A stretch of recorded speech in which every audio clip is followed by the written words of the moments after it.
So the Oscars were last week, and I think I nearly died from it.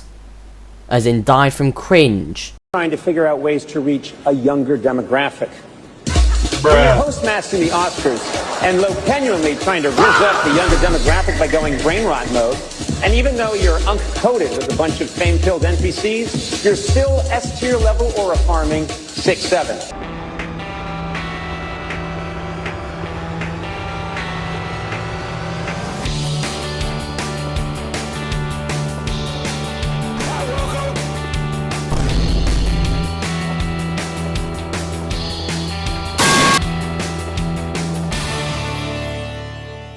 Hello ladies and gentlemen, welcome to Formula E in a nutshell. Today's news, Pit Boost makes a return. Pepe recreates this gif. And Citroën lose all hope. I can go 90 miles an hour. You can't. You can't do that. Right, we have a lot to get into, so let's start off fast. Trackmania and Formula E have bodied up and have gone above and beyond. Their new track models are built team specific, so let's review them. Kiro. Jaguar have this little cry box. Hankook Land, completely dry so everything sticks. Mahindra have perfect takeout spots. And then there's whatever the f*** this thing is supposed to be. I remember Crofty using sweets to explain how energy works in Formula 1. There are 3 drivers here. Think of them as 3 people in the suite. Well, now the first episode of Code in the Chaos is out, and they used a balloon to describe how energy works. Also, you could replace the balloon with Zach Brown and there would be no difference at all. So, all 20 Formula E drivers have just signed a letter telling the FIA that they're terrible, saying Irek is inconsistent and doesn't know the rules of the sport. I just want to say this. Welcome back, Michael Massey. No, Mikey, no, Mikey, that was so not right. Madrid. The 40th Formula E racetrack takes us to Jarama, and with an unpredictable season on our hands, we're ready for absolute chaos. Okay, so there is quite a lot of runoff at this track, and most of it was used during the first 2 free practice sessions. Tickton running wide at the first corner despite going fast in FP1, although Nick de Vries is on the first lap.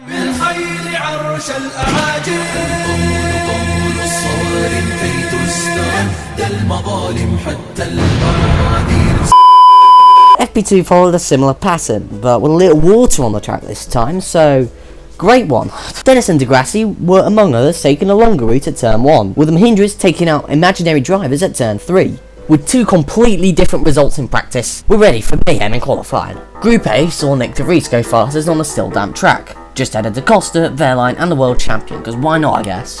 The tied Group B saw Ticktum and Dennis miss out by the skin of their teeth, as Gunter, Casti, Mortara and Nato progressed. In the duels, it was a case of who wanted to throw away their lap the best, so let's run a competition. I tracked 8 drivers in Madrid, and the one who messes up their lap the most wins $500,000.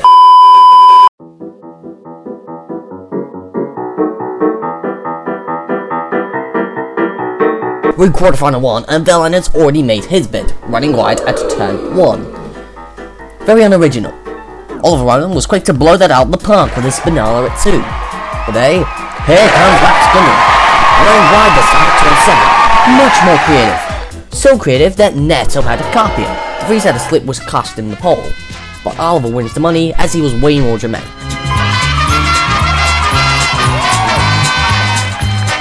Anyway, Casti won 3 points, but would that even matter in the end? Lights out and away goes Nato! From the apex. Yeah, he missed turn 1. Oh, look, Nick is right behind Wehrlein. It's lap 3 in the highlights for a reason, I guess.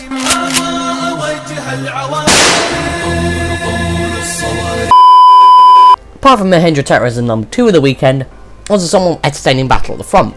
Casti holding his own against Wehrlein and co. Pit Boost timed out, and it was the undercut which gained the advantage. The likes of Casti, Marty, and Dennis, who stayed out, fell to the fringes of the top 10. Good to leads, but like Jeddah, everyone behind him has attack mode to use. So, he is done! Then this race, by the way, was just absolutely insane. Ticktum takes second with an absolutely amazing overtake on Wehrlein, completing it at the super fast 9 and 10. And Evans comes through at the very final corner, trying to take Wehrlein. He did, but he wanted more. He then made an absolutely stonking move on Dan. incredible. But he wanted more. And after a titanic last lap scrap, the Costa just hung on, to the dismay of Mitch Evans. Anyway, Wehrlein Pip ticked him at the line. Bet the one Porsche fan in the comment section likes that. Formula E is so back, I can't wait to watch next race in 6 weeks! 6 damn weeks! Anyway, amazing race, and that was the best atmosphere that I have ever seen for a Formula E race. A 10 out of 10, alongside Ticktum's move, that didn't matter at the end. And this season is well and truly alive. Anyway, I need to cool down after that, so until next time, it's goodbye.